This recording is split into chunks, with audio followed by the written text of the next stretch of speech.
welcome in the NBA Tip-Off Show powered by WagerTalk.com. And we got ourselves some playoff basketball here tonight, ready to roll. And if you are watching this on replay, good news is you can actually just click on the description here and go to the game that you want to hear about.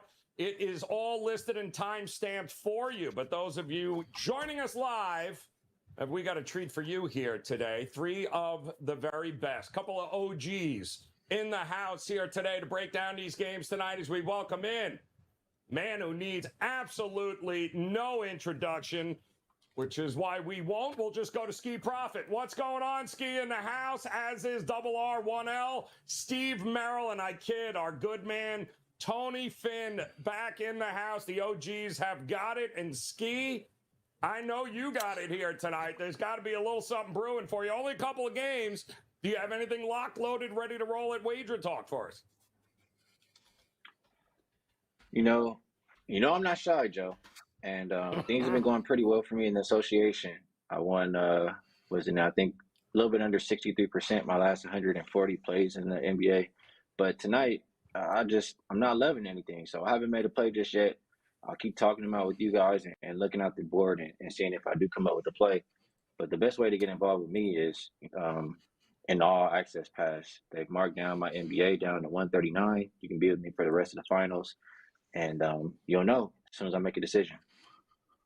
All right. So, man, oh, man, we've been down this path before, Tony Finn. There is a good chance over the next 20 minutes, Skee will have 8 plays locked and loaded by the time we are done with them here. We know how this rolls. We know how it rolls. We will be talking them in. Maybe even a couple of sawbucks we'll be throwing down. Talk to me here, though, Finn. You got to be ready to roll. Good to see you're up and about, feeling better. What's going on? Thank you. I think if the Lakers were active tonight, he probably would have 8 plays either on or against. Depends on the mood he's in for his Lakers group. But I have 2 player props and 2 game positions for tonight's card. Yes, up and available on my homepage. All right, ready to go. Tony Finn over at WagerTalk.com. RR1L. If you guys are new here, that would be Steve Merrill, also locked, loaded, ready to roll here, whether it be a little MLB tonight, Steve, or something in these couple of games here tonight in the association. What's available for us? Yeah, it's been a great 2023. Number 1 NBA overall this year, number 2 MLB, and I do have a strong MLB best bet for Tuesday night right now on my page. Also a bonus free play. Don't forget about the free plays. I believe in quality over quantity. That's why I've been top ranked all season long in baseball and basketball. So that means those free plays are games that are just a bit outside from making the cut. They're pretty strong. They've done extremely well, hitting almost 60% of the free plays alone this year as well. So check out a strong baseball best bet. Get that additional free play right now for Tuesday night. Steve Merrill, WagerTalk.com. All right, big shout out to those of you in the chat. The usual suspects here, Skee, Big Daddy in the house, Nick, NYC, Merrill, big shout out for you here, as well as Have, ready to go. Oh, no, the DGen in the house, Tony Finn, the machine. According to Vegas DGen, man, it is always good to see you guys here. Thank you very much. Rob Matic is ready to go here. Let's have some fun and let's cash a few tickets here. We're going to start with game 1, gentlemen. It's Atlanta, thank you so much. It's been a great season. Let's move on to the next game. No, I'm only kidding. Boston laying 13 here. Skee, 230.5. Is it all but done here for the Atlanta Hawks, or no Murray? Trae Young, I don't think, has made a shot in Boston since November. So what are you thinking here, Skee? Are you taking the points, or you going Celtics all day? I don't really want a whole lot to do with Atlanta. Without Murray there, I think it's pretty easy to defend this Hawks team. You just get the ball out of Trae Young's hands and make the rest of the team beat you.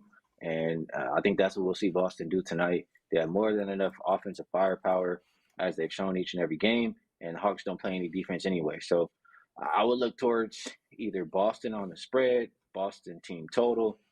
I do think Atlanta, the full game totals, makes me nervous just because I think Atlanta struggles to score a little bit more here. I'd probably just pick a player if you like that side because somebody has to step up without Murray. Maybe you go Hunter, some kind of props there I would look towards, but mostly I guess lean Boston or team total over for Boston.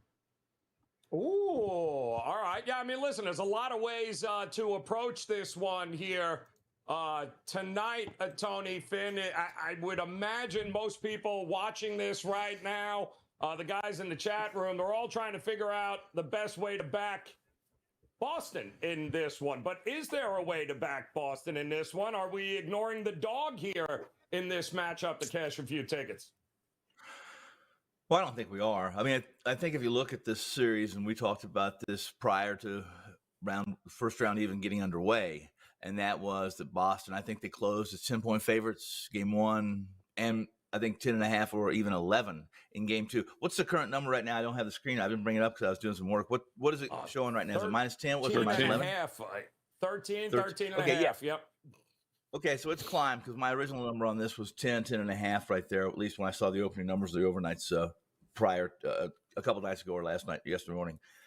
I guess, let's put it this way. Boston was that favorite with Atlanta at full strength, right? So what they're saying here basically is that Murray's worth 3, and this is a closeout game. It's in TD. Offensively, metrically, Atlanta's actually better without Murray. At least they're better, about 3 points better per 100 possessions. And they're about the same defensively. I still think that Atlanta, this isn't the team's going to lay down. I don't think they're going to lay down. I think Schneider, being kind of that pseudo half-year coach or 1/3 year coach, whatever you want to call him, really excited about having Quinn back in the league. I like the over in this game. Although I couldn't argue with Skee and some of the question marks in Atlanta's offense, I really like Boston's team total over and the game over. Put those two together and come away with about a plus 250 parlay. Whoa, you know what that is, Skee? That sounds like a little shits and giggles parlay going on right there is what I'm hearing. A little same game. Little shits and giggles parlay. Talk to me here, Merrill. Make sense of it. 13.5 in a playoff game. It just feels ridiculous. But, Boston, I'm sure learned a little something last year, right? They don't want anything to extend further than it has to. Do they just demolish them and move on here? Well, first of all, we might have a Russian middle. Tony Finn's very familiar with those because this line did open 10.5, 11. And as you said, Joe, it's now 13.5. So I'll call for a Russian middle. I think it's going to land right in this range here. I don't like to take teams just hoping they're going to cover. But Boston can win this game, sit some guys down, rest them in the fourth quarter, and still not win by 13. So, it's two different worlds here between the reality of winning the game and the covering the point spread. I'm not going to be involved with this one because Boston is, I think, the best team in the league. Ralph Michaels had a great stat last week about them being top 3 offense and defensive efficiency. I think only 2 other teams in history, Warriors, both times won the championship. Boston was favored in the finals last year, came up a little short.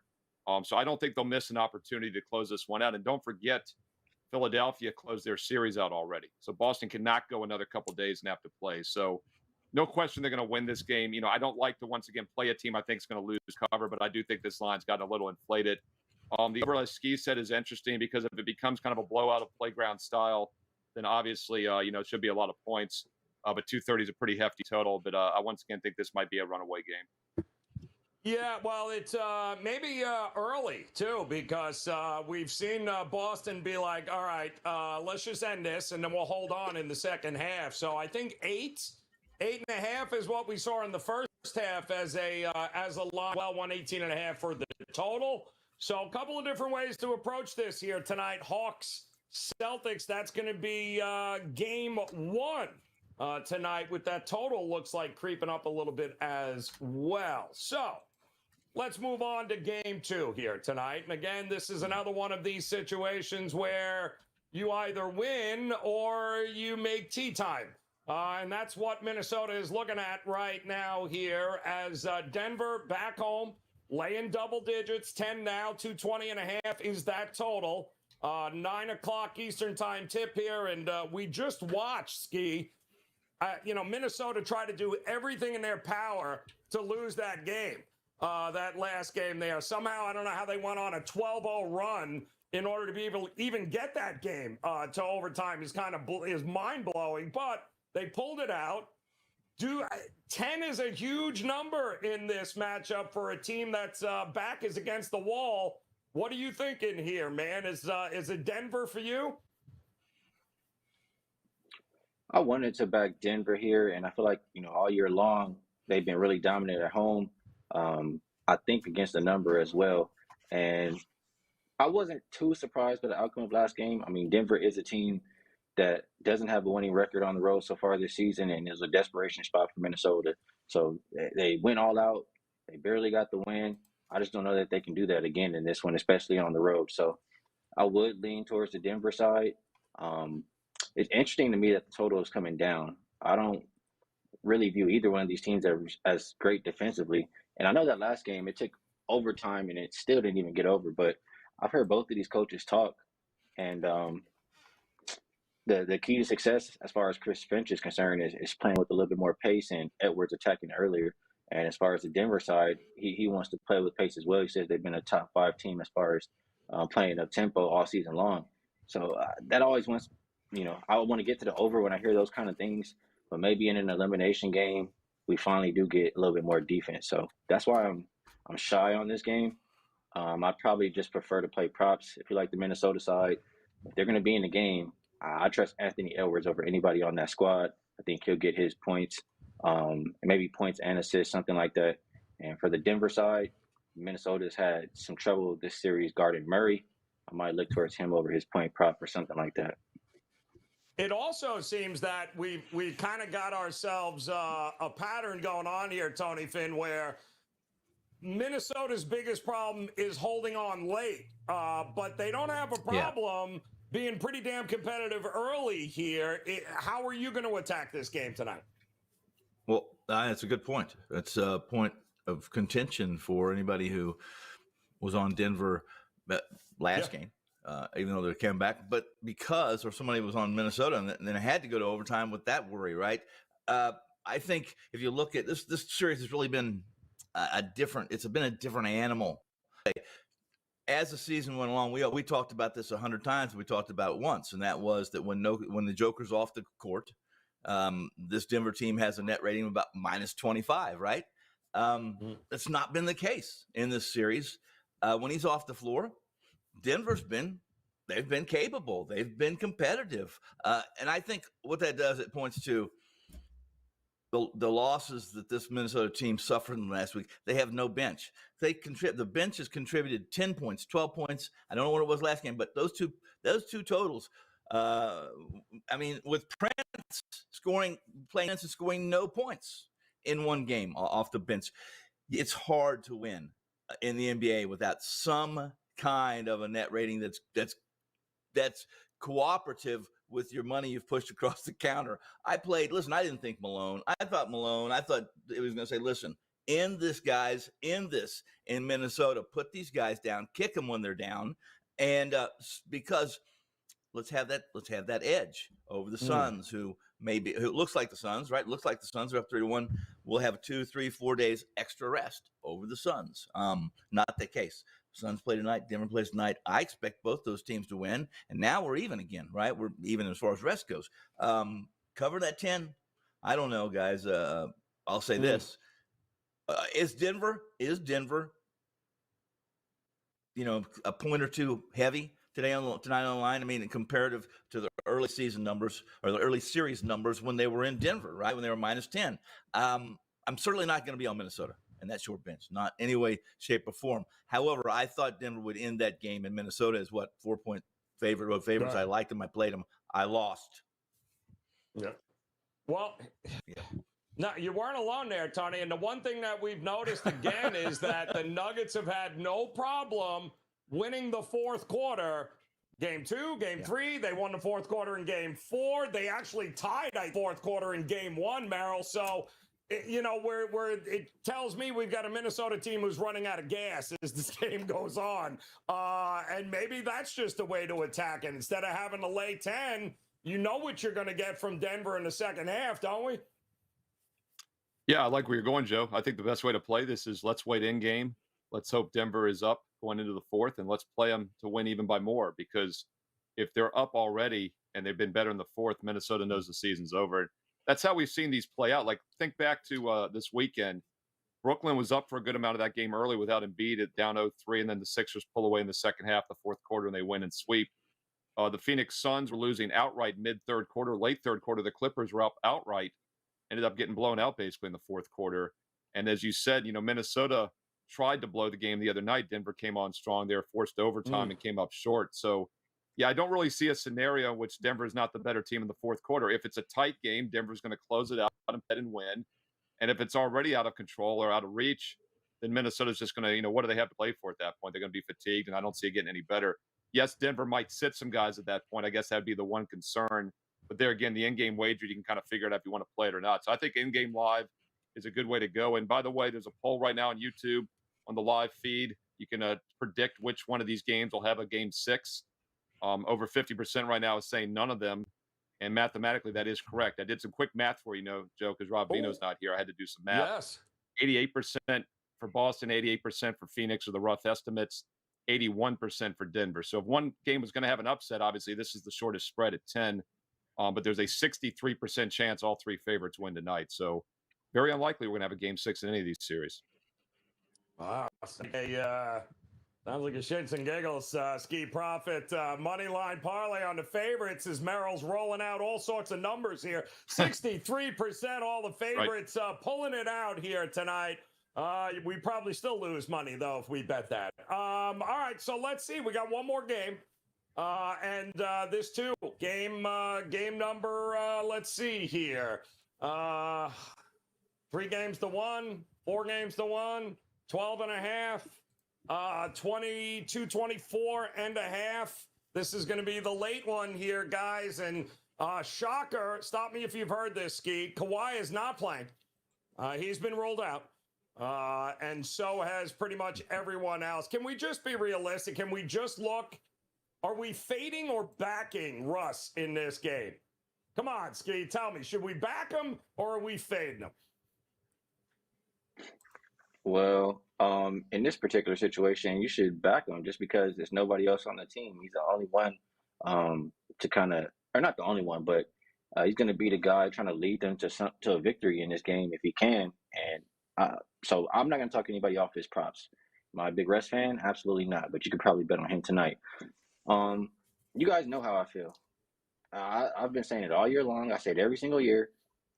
Clippers are going to clip. I don't care who's on the team. I don't really care what the situation, especially when you have 2 injury-prone guys like Kawhi and Paul George. So I'm not surprised that we're in the situation that we're in today, and I would look towards Phoenix just because I feel like they're starting to get a little bit more cohesion offensively, and they have way more firepower right now as far as who is available. So only way to play this game is Suns minus the number in my eyes. I just didn't get to the window with it yet. It's I don't know, Finn. What are you thinking here, man? Can Russ and company can they extend this series, or are we just hey, thanks Kawhi and Paul George for not being available? Well, I guess let's all raise our glasses and a little cheer, maybe some applause for Westbrook for showing up in the series, right? I mean, let's give him. He's got to be exhausted. He played pretty well in front of the hometown crypto fans there. Averaged over 30. I think his slash line was for 36 and 7, something like that, over the last 3 games. He's exhausted. Going back to Phoenix, down 3-1, no Kawhi, no enthusiasm. And as Skee mentioned and has many times about this Clippers team, I don't care. He didn't care for Will Chamberlain and Elgin Baylor are playing for them, not going to win. So let's go ahead and I'm not going to lay this number. What I'm going to do is I have my best bets from this particular matchup tonight, and we'll get to that in the best bet segment. All right, opportunity presenting itself. Merrill, what are you thinking here in this one? I mean, all three games pretty similar at what's at stake here, and big favorites and underdogs that are fighting for their season. What are you thinking here in this one? Yeah, a week ago, Joe, when the playoffs started a week and a half ago, we said, isn't it nice to be in the postseason, right? So we don't have all this uncertainty of the regular season anymore with guys not playing or, games that don't matter. I mean, this is such a crap card. You got all three teams as double-digit favorites. You've got key players missing left and right for numerous series, including this one, obviously. My concern with the Clippers, not only that they're shorthanded, but also, as I said earlier, they were up mid-third quarter winning outright, a chance to make it a 2-2 series and get right back in it. And they not only lost, but they end up losing, by double digits, gets blown out basically over the last quarter. That's not a good sign, in my opinion. And it's hard to imagine they're going to rally the troops now down 1-3. By the way, guys, some more math for you. 95% of the time, a team with a 3-1 series lead goes on to win the series. So there's a 5% chance historically that the Clippers can win 3 straight. And obviously, the odds are much lower in this series because they only have a 12% chance of winning this game outright, let alone the next 2. So it's all but over, and it's hard to imagine they're going to rally the troops. There again, I'm not ready to lay double digits here with the Phoenix team that has been kind of up and down over the last month or so at times. I do agree that it's hard to imagine them doing anything without Russell Westbrook doing everything, and he's not the type of guy that's gun shy. I think he will carry this team, and seems kind of obvious, seems kind of over a square, but he might shoot 20% from the field and still go over all of his props tonight. So I think Westbrook overs would be the only way I'd play this game. Ollie looking at Westbrook and the over here. Points, PRA, you name it. And yes, it is absolutely us versus those stinking bookies, without a doubt. So when you put it all together here, guys, let me ask you, if you were a wagering man, and Skee, Merrill talked about the poll we got among our chat friends here in the chat room. If you had to pick one of these series here tonight, which one may hit a game 6?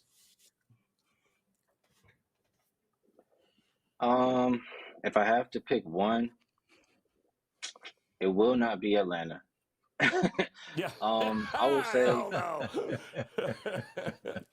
I'll Suns, just because they're still the newest group together, and and I trust Ty Lue as a coach. A lot of those other guys from the Clippers have experience playing without Kawhi and Paul George, so maybe, just maybe, they can sneak in one more win in the series. But I don't feel very confident about it. That's just if I have to pick. You are not feeling confident about it. How about you, Finn? I mean, listen, good chance all three lose these dogs. But is there, if you were leaning one way, is there a team here you might go? I mean, Miami wasn't supposed to win last night too, right? So, Jesus, I don't want to talk about that either. Yeah, but I guess I'm going to pick somebody. I'm going to pick the healthiest underdog, and wow, the healthiest underdog is Minnesota, I think. So maybe Edwards goes off for 100, and they upset Denver tonight. It's the only guy I could look at here, Merrill. I mean, or unless you are so convinced, Merrill, that Phoenix, is just by far. I mean, they are the one team that has not been together the longest. They are the one team that certain parts of these games with the Clippers, you're kind of scratching your head going, what the hell is going on here? So could the Clippers buy themselves one more opportunity here to get back home? Yeah, it's funny, Joe. Before I did the math, I actually on the Clippers was my vote, and it's getting 25% right now, which is well above what it should be getting. And what's interesting, if you look at the poll, the T-Wolves are at 11%, which is the most likely of the three because they're the smallest dog, and that's the least likely picked. By the way, all series end tonight 50% right now. It was at 54, now it's down to 50. Ooh. As I said earlier, that should be 63. So I've already voted, but I'm changing my vote to that one. That's what should happen. But yeah, my gut instinct was Clippers Suns as well. I don't know why, just because, like you said, the Clippers have been competitive at times. But it looks like that's a public pick because that's at 24% right now, which is a lot higher than it should be mathematically. Yeah, no, it absolutely is here, guys. But we do have 3 games and an opportunity, of course, for all 3 to move on, all 3 favorites. But in these games, there's a couple of spots, whether it be prop bets, sides, totals, halves. You know, Skee's got a best bet in one of these games here. And I told you the likelihood by the time we were done, he'd have a half dozen plays ready to fire on. So give us one, Skee. Where are you rolling tonight for a best bet? I don't always do a whole lot of promo, so I'll do a little bit of promo this time. Yeah. And since we've had motivated basketball in the NBA, since we don't have to guess who cares about playing every single day in the NBA season, which is about a little bit over the past month, I've gained 93 units. So it was a slow start to the we've heated up, and we still have motivated basketball. The other thing I'm going to say is everybody's different. I personally don't like to come on here, and I don't like to go on shows and give out bets that I'm not playing. I haven't placed a bet today, so I'm just putting that out there. But if I was going to place one, I think I'd feel most comfortable with Anthony Edwards over, I believe it was 27.5 points. I just swear the person on that T-Wolves team, and he's shown, no matter how much they're down, he's not going to quit. So if I'm making one bet, I feel like there's one person who's motivated tonight, because that's how we've been making money, playing on the motivated teams that we trust. It'll be Anthony Edwards over his point prop.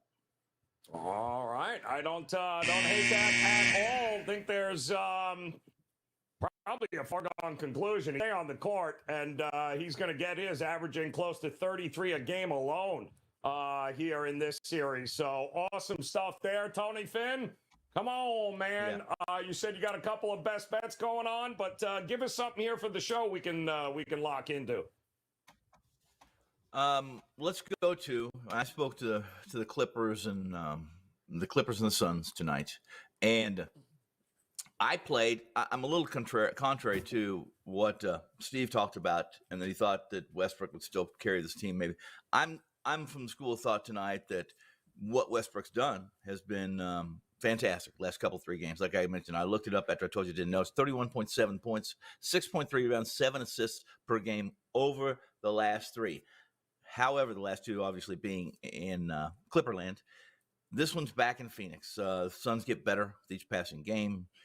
I think that all they have to do is put one of the capable defensive players on Phoenix on Westbrook, hounding him a little bit, get him frustrated. He comes in under his 41.5 points, rebounds, assists at minus 105 on DraftKings. Under his PR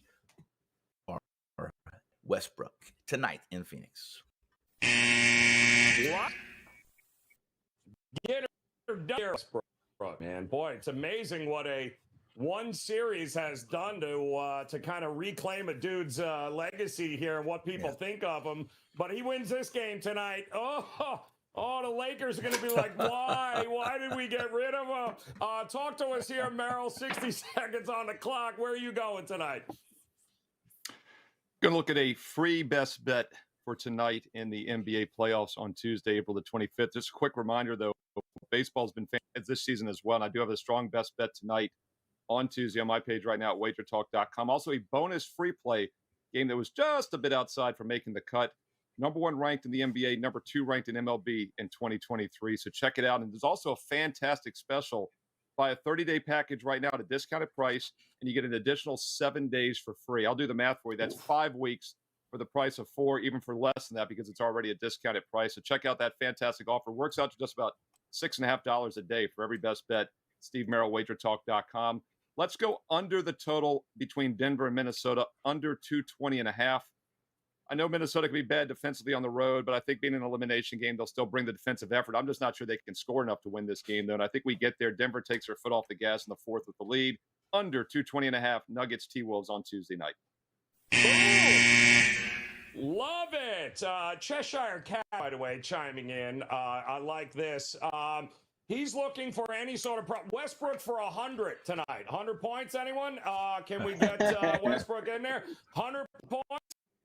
Not going to ambush me there, and they'd still lose. But one more time here, let's go bet recap here as going Anthony Edwards over to 27.5. I mean, he's averaging 32 here, guys, in this series. Tony Finn, though, he fading Russell. He ain't 100, yes. Going under the 41.5.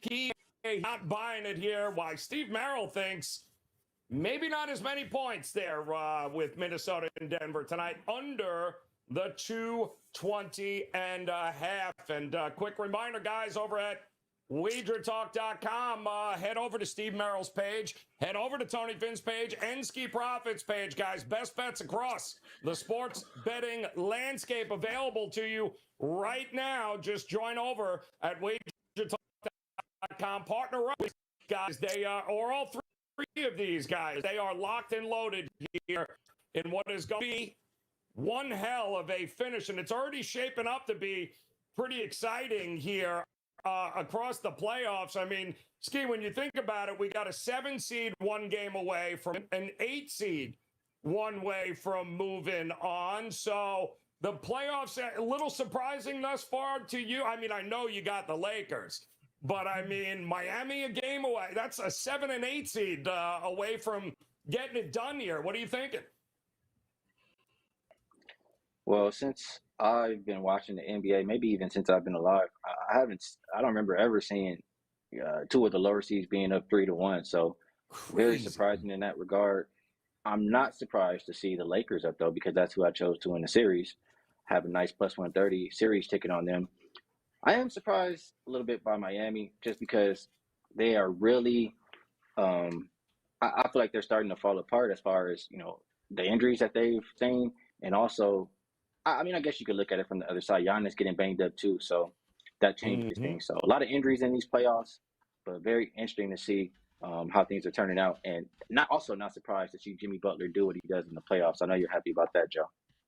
Oh, hell yeah. I mean, he's been doing it for how long now, Skee? And like, it's people seem to forget the guy is we used to call him what, playoff P, right? That was Paul George. We're like, oh, dude, great regular season, ain't showing up. Like, Jimmy Butler going to show up one way or the other in the playoffs, and outstanding stuff across the board. We'll see if the upsets hold true, though, tonight. Much more NBA action coming your way, guys, and we've got you covered here on the NBA Tip-Off Show. So do us a favor. If you're seeing this on playback, go ahead, open up the description. You'll have the opportunity to jump to the plays, certain parts of the games here, the previews, all just a couple of clicks away here in the description on YouTube. But we'll be back tomorrow because we still got a few more pretty important games that have to be played. And hell, we want to cash a few more tickets before it's all said and done. Rob Maddox, Big Daddy Have, the Gold Eagle 99, Cheshire Cat, you guys rock. Thanks so much for hanging with us here, guys. Best of luck with all the plays here tonight. We'll talk to you again tomorrow. Good luck. Tuesdays is known as $2 Tuesdays at WagerTalk.com and SportsMemo.com, where you can get the hottest handicappers, best bet, or daily package for only $2.